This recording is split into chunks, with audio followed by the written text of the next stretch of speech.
If you are already working currently and you are thinking, should I do one more degree?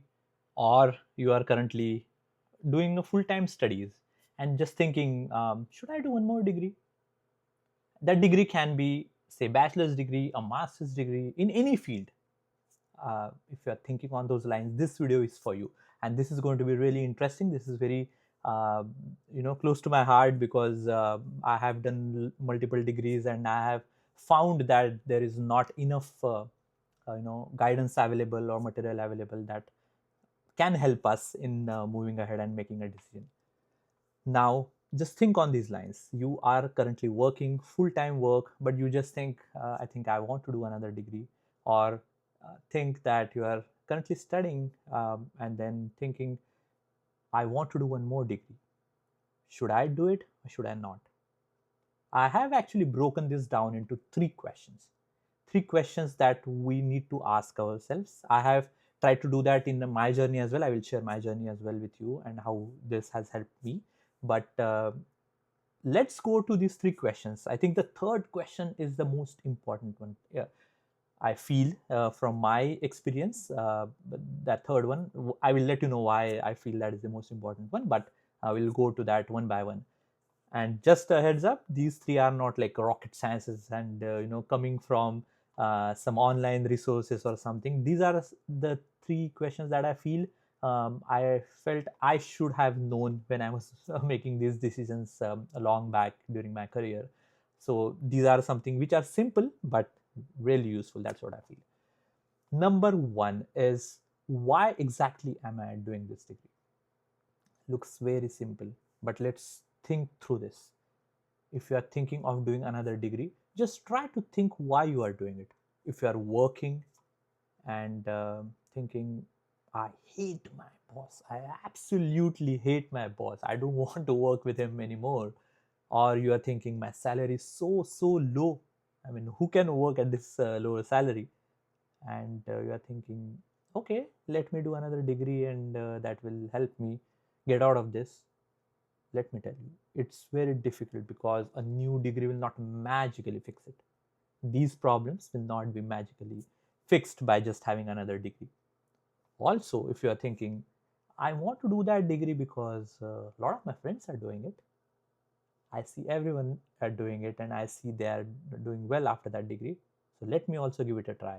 It can probably help in my career. If you are thinking on those lines, again, think again, because this is not the reason for you to do that degree. Okay, let me give you my example and then it can probably help.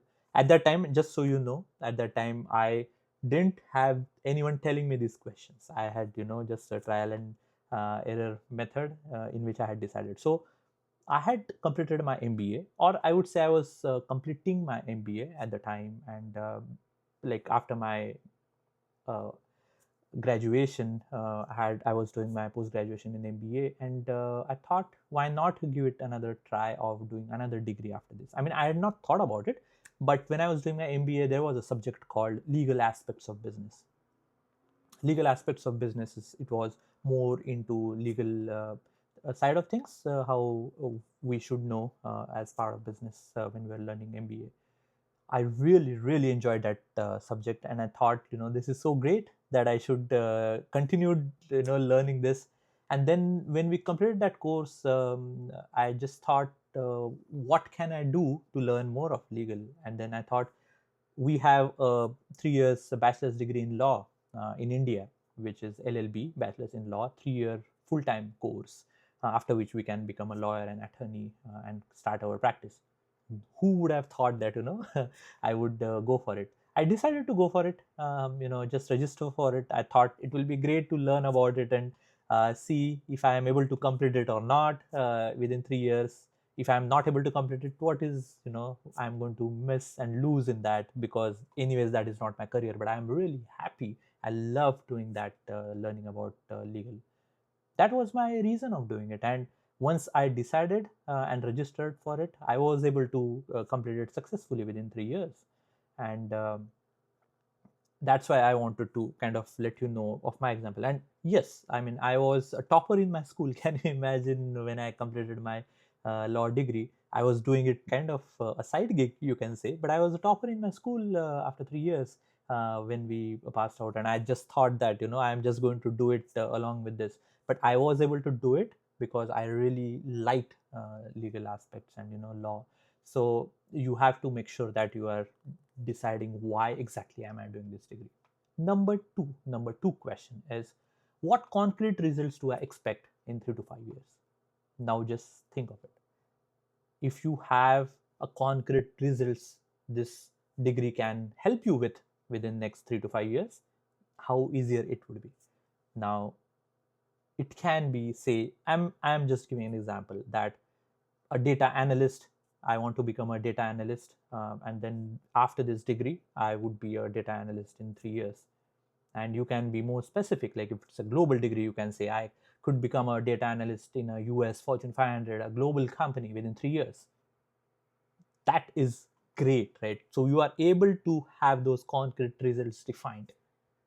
If you cannot define those outcomes, then it's very difficult for you to proceed, because if you have those vague outcomes, the results are going to be vague. So make sure that you have those outcomes defined. And honestly, if you ask me, when I was doing my law degree, I did not have concrete results in my mind. Nobody was there to ask me these questions or tell me these questions, right? So I had just taken a decision to go ahead with it. But you should not. I mean, honestly, I feel that if you cannot define those outcomes, you are really buying a very, very expensive lottery ticket. I mean, it can be a hit or a miss based on how much money you are going to spend on it. Luckily for me, I would say my lottery ticket, I was able to hit that, but it could have been a miss as well because I didn't answer this question at the time. But for you, I will definitely say that this is the important question, number two. Now, number three, as I said, I feel this is the most important one. Number three question that you should be asking, that's what I feel, is what will I stop doing to make space for this? Now, what do I mean by that? Most people add a degree on top of something. On top of what? On top of full-time job, they are already working, and then along with that they are trying to do a full-time degree, or they have a family. If you are married, if you are not married, then you have a lot of time on that on your hands, I would feel. But if you are married, then you have to manage that on top of family. If you are doing a degree, you have Netflix, social media, a lot of things that we do in our day-to-day life that we have to let go of to make space for doing all of these things, right? That is an important aspect that we should ask a question on. I have seen a lot of people, you would have also seen a lot of people that they decide to do a degree along with different things, and after some time they are absolutely shocked when they are not able to cope, and they are like, this is so tough, because initially they thought that they are able to do it, but they were able to do it only because they felt that the curriculum is easy, the studies are easier, so we can manage it. But managing when we were kids is totally different than managing now, because we have a lot of other responsibilities and distractions. So we have to manage that, and we have to decide that in advance, like what am I going to let go of. It cannot be that I'm going to let go of my family, or I'm going to let go of my Netflix, or social media. But it is going to take a hit. If you decide that in advance, it is going to help, because if a degree is for 2 years, you have to decide what goes away for 2 years if I'm going to commit for this degree. That is an important question, I feel, in my journey that I have seen in my academic career. If you have any other questions or any other inputs on this, I would be really interested to know about it. That has helped you in your career. If you can comment that has helped you make a decision and do a full-time degree, another degree after what you are doing, that has helped you. It will be useful for others as well, right? Because these are the things that I have found from my experience, but you would have other experiences in your career as well. Please comment about that, so that others who are reading and watching this video would also be benefited.